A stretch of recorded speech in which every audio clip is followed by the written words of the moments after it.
Kami akan coba kembali menghubungi Boyamin Saiman, Koordinator MAKI yang akan mengulas bersama kami soal pemeriksaan ini. Selamat pagi, Bung Boyamin. Pagi, Assalamualaikum warahmatullahi wabarakatuh. Waalaikumsalam warahmatullahi.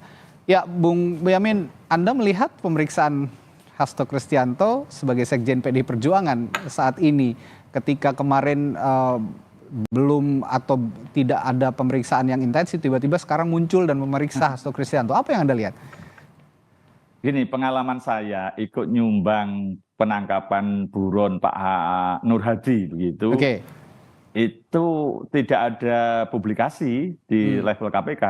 Senyap itu. Karena saya ikut merasakan itu karena saya nyumbang meskipun 0,01% informasi lah kira-kira kan gitu. Memantau temannya, memantau teman istrinya, terus kemudian kalau macam dikuntit beberapa kali sampai 1 bulan ketemu. Nah, waktu itu untuk mendapatkan otorisasi menangkap aja masih sulit itu karena ada yang diduga tidak menginginkan tertangkap misalnya begitu kan itu. Nah sehingga pada posisi itu betul-betul silent. Nah, ketika itu dapat otorisasi dari kira-kira yang punya otoritas langsung kemudian ditangkap gitu loh. Jadi dan kemudian baru dipublikasikan. Nah, ini kan berbanding terbalik dengan Hasto ini. Malah memeriksa saksi, terus menggeledah rumahnya Wahyu Setiawan di Banjarnegara dipublikasikan. Emang Harun Masiku kira-kira apa pernah akan sembunyi di rumahnya Wahyu Setiawan pada saat Wahyu Setiawan di dalam penjara. Dan saya tahu persis istrinya itu ya takut dengan proses yang ada di KPK, istrinya Wahyu Setiawan. Masa dia geblek kemudian ikut menyembunyikan Harun Masiku gitu kan, sementara suaminya sudah di dalam penjara. Nah ini terus kemudian kemarin lawyer gitu juga dipanggil, terus kemudian hari ini Pak Hasto dipanggil gitu. Lah kalau memang tahu kaitannya ada informasi baru, ya berarti kan kemudian tinggal menangkap orangnya. Nah, kecuali memang bisa jadi KPK sekarang kehilangan lagi dan kemudian dikenakan pasal baru, misalnya menghalangi penyidikan karena ada orang yang menyembunyikan, ada orang yang kemudian ikut membantu pelarian, ikut nyumbang duit untuk makan sehari-hari. Nah, kalau itu ya enggak apa-apa, umumkan aja sekalian gitu loh. Nanti habis pengumuman pemeriksaan Pak Hasto ini misalnya terjadi seperti itu, ada menghalangi penyidikan karena ikut menyembunyikan atau membantu pelarian, ya umumkan aja. Dan itu supaya masyarakat tidak bertanya-tanya. Tapi ya itu, kalau saya berpendapat ini adalah gimmick semata aja. Sepanjang ini tidak ada dua hal itu tadi loh ya. Misalnya besok sore atau nanti sore atau hari ini saya pikir dihubungi Kompas, Harun Masiku udah tertangkap Mas gitu, saya kira. Ternyata harapannya dihubungi sudah tertangkap, ternyata baru pemeriksaan Sekjen PDI Perjuangan gitu ya Bung Boyamin. Gitu. Tapi jadi, begini Bung Boyamin, ya saya ingin bertanya juga, seberapa signifikan sih sebenarnya KPK ini memeriksa Hasto Kristianto dan kaitannya untuk mencari keberadaan Harun Masiku, terlebih dia juga tersangkut kasus korupsi. Bagaimana, sesignifikan apa Hasto Kristianto keterangannya bisa membantu KPK untuk mencari keberadaan Harun Masiku? Iya, saya juga terpaksa menduga-duga juga karena kalau menyangkut materi, Hasto Kristianto juga sudah diperiksa di tersangka-tersangka sebelumnya, bahkan juga di pengadilan, bahwa dia memang hanya ngurus administrasi, karenanya ada yang meninggal, Pak Nazarudin Kemas meninggal yang punya suara tertinggi, kemudian partai menginginkan bukan nomor 2 berikutnya, tapi Harun Masiku, dan sudah diurus ke Mahkamah Agung, dan sebenarnya sudah ada putusan Mahkamah Agung, tapi yang membuat celaka itu tiba-tiba Harun Masiku dihuri-huri orang-orang yang nakal-nakal, kemudian kamu harus bayar gitu, terus bayar. Nah, celakanya karena mau bayar itu kan jadi suap kan. Jadi, padahal kalau itu jurus benar kayak DPR yang lain gitu, Mulan Jamela, terus Sugiono, terus apa Partai Gerindra itu kan ada 5 diurus beneran ke pengadilan kan juga bisa duduk, padahal beliau-beliau itu bukan nomor urut 1. Tapi kan beliau-beliau diurus ke pengadilan dan diurus ke KPU, mungkin juga karena setelah rame Harun Masiku itu maka kemudian mereka mulus-mulus saja tanpa uang kan gitu kan. Tapi kalau misalnya itu waktu itu ditunggu semua gitu bareng gitu ya bisa jadi menyuap juga gitu. Tapi sebenarnya kan nggak masalah itu secara Hasto Kristianto setahu saya sepanjang dia tidak terkait dengan uangnya gitu ya clear aja gitu. Kemarin juga clear gitu. Nah, kalau ada masalah itu misalnya Hasto Kristianto yang menyiapkan uangnya 900 juta itu karena Harun Masiku nggak punya uangnya gitu lah, itu baru kan gitu. Tapi kita kan tidak pernah ada informasi itu, bahkan di pengadilan pun tidak ada informasi itu. Jadi ya apa yang mau digali lagi, terus terang aja ini kan satu sisi ketika Pak Hasto Kristianto terus terang aja pada posisi saya politisi Orde Baru karena 97 jadi DPRD Solo, ini menjadi seakan-akan jadi politis ketika Pak Hasto Kristianto kritis dan buktinya pernah sebelumnya dipanggil Polda karena dianggap melakukan serangan kepada penguasa gitu kan ya.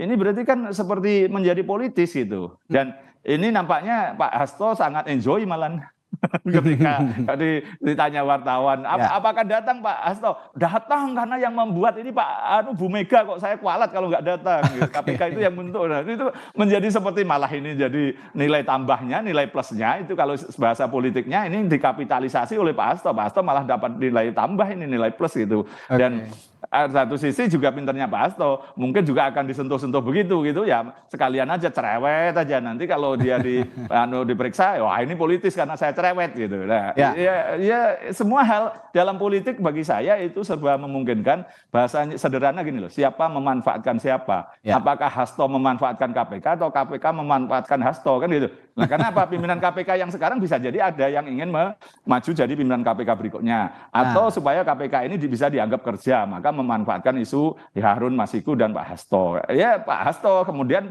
mengatakan kami akan patuh hukum, kami akan tapi ini bisa jadi politis. Nah, dua-duanya dapat nilai tambah ini jadi.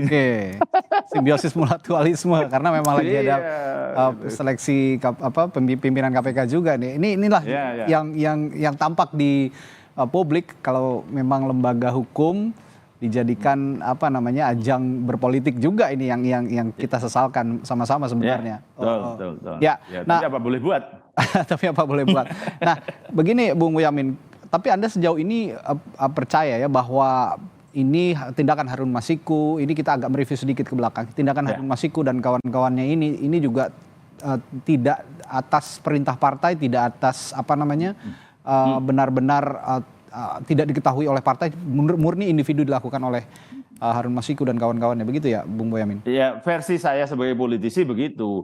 Untuk urusan administrasi sudah diurus dan itu benar. Bahkan ada putusan Mahkamah Agung. Sebenarnya Harun Masiku tetap bisa nuntut untuk duduk di DPR karena sudah ada putusan Mahkamah Agung. Tapi gara-gara dia kelakuannya sendiri, perbuatannya sendiri, terprovokasi atau tergoda atau terpaksa ngasih duit dan kemudian disadap KPK kemudian ditangkap, itu ya ini kan memang perbuatan pribadi gitu. Dan apakah kemudian Bu Mega mendukung dia menjadi DPR RI itu kemudian salah? Enggak salah, benar. Buktinya Partai Gerindra hampir 4 atau 5 orang juga tidak suara terbanyak maju ke DPR. Jadi sebenarnya ini secara partaian sudah selesai. Hanya secara pribadi memang urusannya Harun Masiku gitu. Dan apakah kemudian ini misalnya kalau saya bahasa lucu-lucuan itu bisa jadi Hasto Kristianto yang menyiapkan uang, karena setahu saya Harun Masiku itu enggak terlalu kaya kalau boleh mengatakan tidak memiliki modal gitu, sebesar itu begitu ya kira-kira. Iya.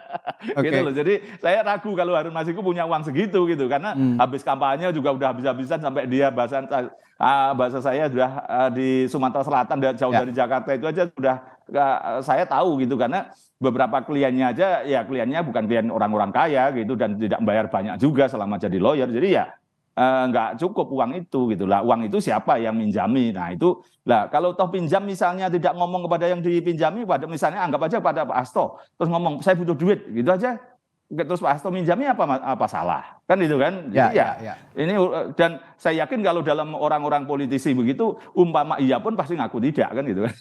Kan ya, masa sebodoh itu kan gitu kan. Jadi ya ini secara keadministrasian sudah selesai di partai politik, tapi ya yang jadi masalah pelicin yang dilakukan Harun Masiku ini, begitu ya kira-kira Bung. Iya karena sebenarnya dari versi saya malah Harun Masiku itu seperti ditakut-takuti kalau kamu tidak bayar nggak akan diurus lo gitu loh ya. Sehingga dia tanda kutip terpaksa membayar.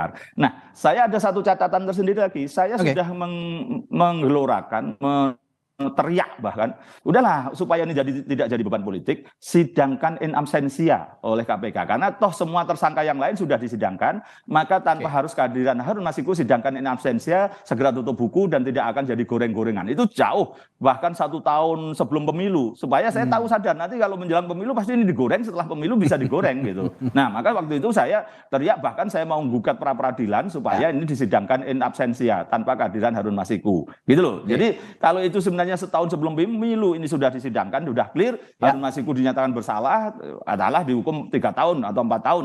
Nah, udah selesai, tinggal nanti ketangkap, tinggal jalan itu, tidak aduk-bikuk lagi. Jadi ini kan justru KPK, menurut bahasa saya, yang menjadikan dirinya untuk jadi tumbal, dihajar orang sana sini, dimanfaatkan politik jadinya. Bung Boyamin, singkat saja terakhir, kalau begitu, kalau melihat konteksnya seperti ini, memang ada unsur politis begitu ya kalau dinilai oleh Anda dalam kasus ini. Tapi di luar itu semua, apakah Anda masih optimistis Harun Masiku ini bisa ditemukan dan kasusnya bisa diselesaikan? Karena sebenarnya rumusnya kan sederhana. Mampu itu karena mau. Ya, setahu saya KPK sebenarnya tidak mau nangkap. Jadi hanya untuk main-main aja. Jadi ya sepanjang belum ada bukti sebaliknya ditangkap hari ini atau besok, saya mengatakan gimmick dan ini tidak ada kemauan. Sehingga karena tidak kemauan ya tidak mampu gitu. Jadi tidak mampunya karena tidak mau gitu loh. Bukan karena sebenarnya kemampuan punya. Dia keluar masuk, pernah dulu awal-awal bisa ditangkap, nggak ditangkap gitu. Terus kemudian siapa yang salah waktu itu ya bisa siapa aja, malah sengaja biar aja tidak ditangkap malah bisa jadi gorengan politik kan gitu, bisa jadi kan.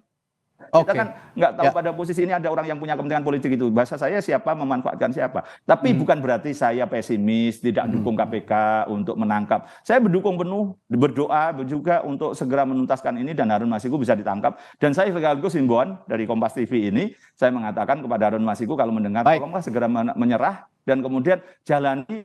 Dan saya yakin nggak terlalu lama ini. Itu penyuap itu ancaman maksimal 5 tahun, dapatlah setengahnya, 2,5 tahun, nanti dapat remisi segala macam, bebas bersyarat, udah bisa keluar kok. Tolonglah jangan bebani negara ini gitu. Jadi KPK jangan membebani negara ini, Harun Masiku juga jangan membebani negara ini. Demikian. Baik, terima kasih Koordinator Masyarakat Anti Korupsi Indonesia.